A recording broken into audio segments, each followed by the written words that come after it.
दोस्तों इस वक्त का सबसे बड़ा सवाल यह है कि क्या भारत ने एक हमले में पाकिस्तान की सारी न्यूक्लियर पावर को बर्बाद कर दिया है। पूरी दुनिया में यह खबर चल रही है कि पाकिस्तान अपने ही परमाणु गेम में फंस गया है। जी हां, पूरे इंटरनेट पर यह खबर छाई हुई है कि कैसे भारत ने पाकिस्तान की किराना हिल्स में जो हमला किया उसके बाद उस जगह रखे न्यूक्लियर हथियारों को नुकसान पहुंचाया। जी हां, किराना हिल्स के इसी एरिया में पहाड़ों के अंदर बंकर बनाकर पाकिस्तान ने अपने न्यूक्लियर हथियार रखे थे। खबरें हैं कि इस पहाड़ के एक बेस पर आकर एक मिसाइल टकराती है जिसके बाद पूरी पाकिस्तानी फौज में हड़कंप मच जाता है। खबर यह भी है कि यह हमला ब्रह्मोस मिसाइल से किया गया है।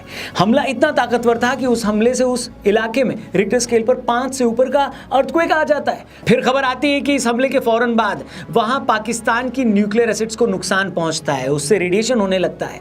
उसी वक्त भारत पाकिस्तान के नूर खान एयरबेस को भी तबाह कर देता है। यहीं से कुछ दूरी पर पाकिस्तानी फौज का कमांड सेंटर भी था। फिर एक एक करके पाकिस्तान के सारे एयरबेस तबाह कर दिए जाते हैं। यह सब देखकर पाकिस्तानी फौज भयंकर पैनिक में चली जाती है। अमेरिका तक खबर पहुंच जाती है कि पाकिस्तान अपने न्यूक्लियर हथियार का इस्तेमाल कर सकता है। उसके बाद पूरे सीन में अमेरिका की एंट्री होती है और फिर आगे क्या होता है आपको बताने की जरूरत नहीं है।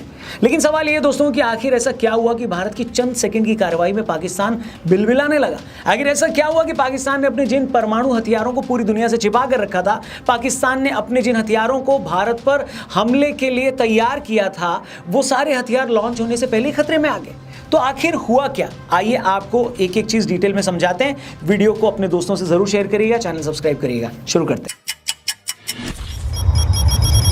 दोस्तों सबसे पहले आप ये समझ लें कि किराना हिल्स पाकिस्तान में वो सबसे बड़ी जगह है जहां पाकिस्तान ने अपने न्यूक्लियर हथियार स्टोर करके रखे हुए हैं। ये बेस सरगोदा एयरबेस से लगभग 9-10 किलोमीटर की दूरी पर है। ये जगह सरगोदा एयरबेस मुशाफ के पास में है जहां परमाणु हथियारों को ले जाने वाले J-16 विमान भी तैनात रहते हैं। खबर है कि जब भारत के लाख समझाने के बावजूद पाकिस्तान ने भारत के सिविल ठिकानों और एयरबेस पर हमला करना बंद नहीं किया तो फिर भारत ने भी पाकिस्तान को सबक सिखाने का फैसला कर लिया। अब हुआ ये कि पाकिस्तान के हमलों में तो भारत का कुछ हुआ नहीं, क्योंकि वो सारी मिसाइलें हवा में ही बर्बाद कर दी गई। लेकिन जब बारी भारत के हमले की आई तो पाकिस्तान में कयामत आ गई।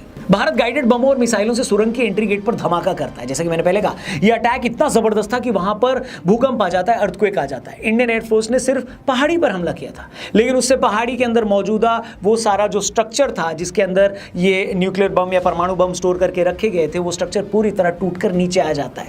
कहते हैं उसी वक्त अंदर कुछ ऐसा हुआ है कि शायद जिससे रेडिएशन हो गया। इस रेडिएशन की बात अब पाकिस्तान की तरफ से जारी की गई एक नोटिफिकेशन में भी हो रही है।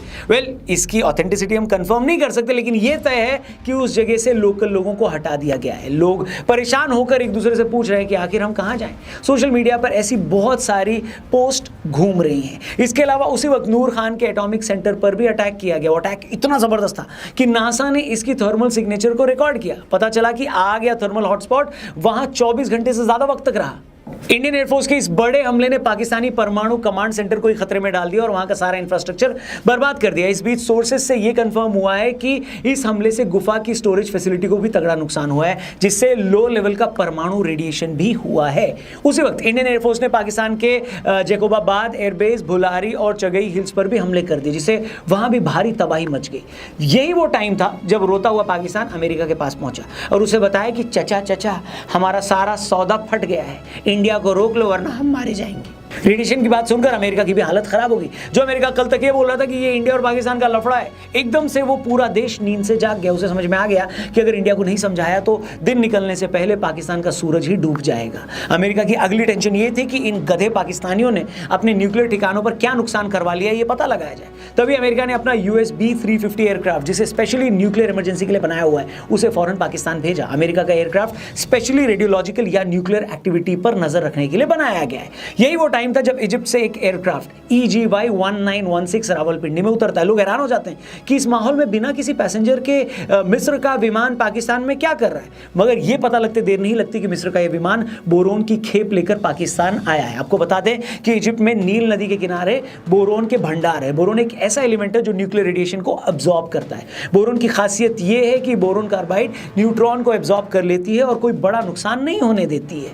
अब जैसे ये सारी खबरें आई सामने तो दुनिया के लोगों को समझने में देर नहीं लगी कि एक गधे पाकिस्तान ने अपने न्यूक्लियर एसेट्स बर्बाद करवा लिए हैं। ये सब देखकर यूएस के डिपार्टमेंट ऑफ एनर्जी के एक रिटायर्ड ऑफिसर ने कहा कि ये अपने आप में इस बात का प्रूफ है कि पाकिस्तान के न्यूक्लियर हथियार अब बेकार हो गए और अमेरिका का विमान इन्हीं हथियारों को सेफ जगह पर डंप करने जा रहा है। अमेरिकी एक्सपर्ट्स ने कहा है कि अमेरिका का जहाज का वहां जाना, मिस्र से बोरोन का वहां लाया जाना और फिर पाकिस्तान का यूएस को बोलकर सीज फायर करवाना, डॉट्स कनेक्ट कर रहे हैं आप, अपने आप में सब कुछ साबित करने के लिए काफी है कि आखिर वहां हुआ क्या।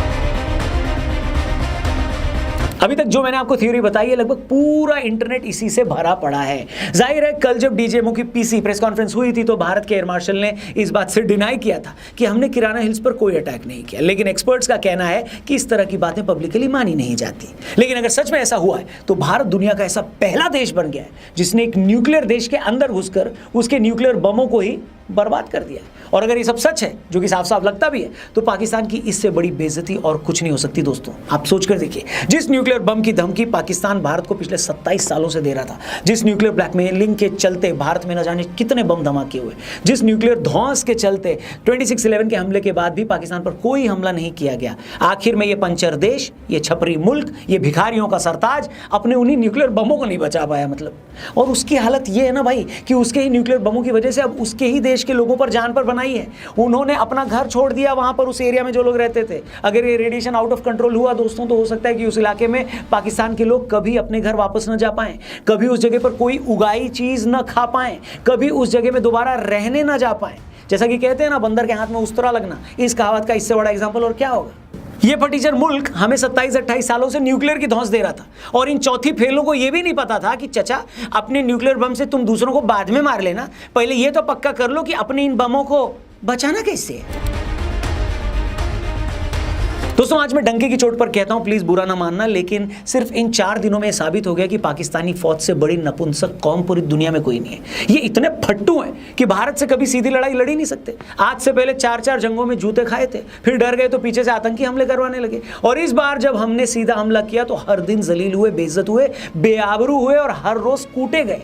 न ये हमारी फौज के हाथों अपने आतंकियों के अड्डे बचा पाए, न ये फट्टू हमारे हाथों अपने एयरबेस बचा पाए, और जिन परमाणु हथियारों के दम पर ये सारी जिंदगी उछल रहे थे, हमारी फौज ने सिर्फ 1 मिनट में उसकी हवा निकाल दी।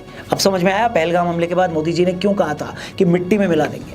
भारत ने पाकिस्तान के जिस जिस ठिकाने पर हमला किया है वो मिट्टी में न मिला हो तो मुझे बताना, सब एकदम सफाचट कर दिया हमारी फौज ने। अब समझ में आया मोदी जी क्यों कह रहे थे कि हमारी प्लानिंग बहुत आगे की है। मतलब प्लानिंग ये थी कि जिस न्यूक्लियर बम की धौंस पर ये भिखारी फुदक रहे थे, इनका वो झुंझुना ही तोड़ डाला। जिस बम के दम पर ये उछल रहे थे, उस बम की सारी हवा निकाल दी। इस हमले के साथ पाकिस्तान को साफ बता दिया गया कि बेटा न तो तुम्हारे परमाणु बमों की कोई औकात है और न ही तुम्हारे फौज की कोई औकात। हम जहां चाहेंगे, जब चाहेंगे, जैसे चाहेंगे तुम्हें ठोक सकते हैं। तुम एक के बाद एक भारत पर मिसाइलें दागते रहे, कुछ नहीं हुआ। हमारी ब्रह्मोस मिसाइल ने सिर्फ एक धमाका किया, तुम्हारे मुल्क में भूकंप आ गया। और फिर अंडरलाइन कर दूं दोस्तों, अभी तक भारतीय फौज ने पाकिस्तान को जो अपनी ताकत दिखाई है वो सिर्फ 5% ताकत भी नहीं है हमारी फौज की। अगर अगली बार ऐसा कुछ हुआ तो पाकिस्तान का वहीं पर गेम सेट और मैच हो जाएगा। अब दिक्कत पता क्या है, भारत के इस हमले से पाकिस्तान की तो फटी है, थोड़ी बहुत अमेरिका की भी फटी है, क्योंकि जिस ब्रह्मोस मिसाइल से अटैक हुआ है वो मिसाइल भारत और रशिया दोनों ने मिलकर डेवलप की है। ये एक सुपरसोनिक क्रूज मिसाइल है जो हवा की स्पीड से भी कई गुना तेजी से जाती है।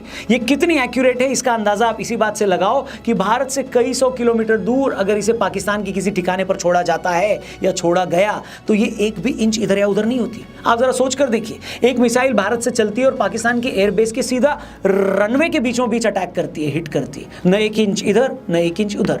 हमने 6 मई को जब पाकिस्तान के 9 अड्डों पर अटैक किया था, आपने उसकी तस्वीरें देखी होंगी।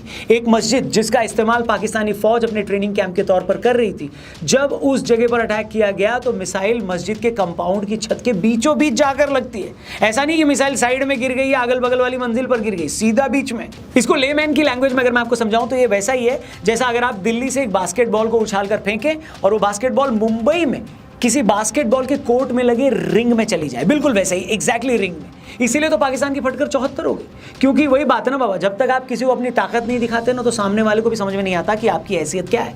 उसे लगता है सिर्फ बोल रहा है, कुछ करेगा थोड़ी ना है। और सही कहूं तो इसी गलतफहमी में पाकिस्तान की पिलाई हुई है। पुलवामा के बाद जब हमने अटैक किया तो उन लोगों ने क्या बोला था याद होगा आपको? कोई कौवा भी नहीं मरा। उन्हें लगा इंडिया इससे ज्यादा और क्या ही कर लेगा, ये बस हमें डराते हैं। लेकिन इस बार जब हमने सीधे स्ट्राइक उस जगह पर कर दी जहां उनके न्यूक्लियर हथियार रखे थे तो उनकी अकल के सारे दरवाजे एक साथ खुल गए। उन्हें समझ में आ गया कि इंडिया वालों की ताकत क्या है, इंटेलिजेंस कितना पुख्ता है, जो इन्हें पता लगा लिया इन्होंने कि हमारे हथियार कहां हैं और इनकी काबिलियत कितनी है। ये बिल्कुल उसी जगह पर हिट कर सकते हैं जहां ये चाहते हैं। उम्मीद है पाकिस्तान को ये सबक सारी ज़िंदगी याद रहेगा। और मेरे को तो ये लगता है ना कि पाकिस्तान को ये सारा सच अपनी आवाम को बता देना चाहिए, क्योंकि इससे बड़ी घिनौनी चीज़ कुछ हो ही नहीं सकती कि आप अपनी आवाम को सच ही नहीं बता रहे हो। बाकी आप ज़रा बताइए कमेंट करके, क्या लगता है, क्या भारत ने सच में पाकिस्तान की न्यूक्लियर धौंस की सारी अकड़ निकाल दी है, या ये मादरनी अभी मानेंगे नहीं, अभी और भी मस्ती करेंगे? जो भी हो आपकी राय कमेंट करके हमें ज़रूर बताएं। वीडियो पसंद आई तो इसे अपने दोस्तों से ज़रूर शेयर करना और चैनल को सब्सक्राइब करके जाना। जय हिंद, वंदे मातरम।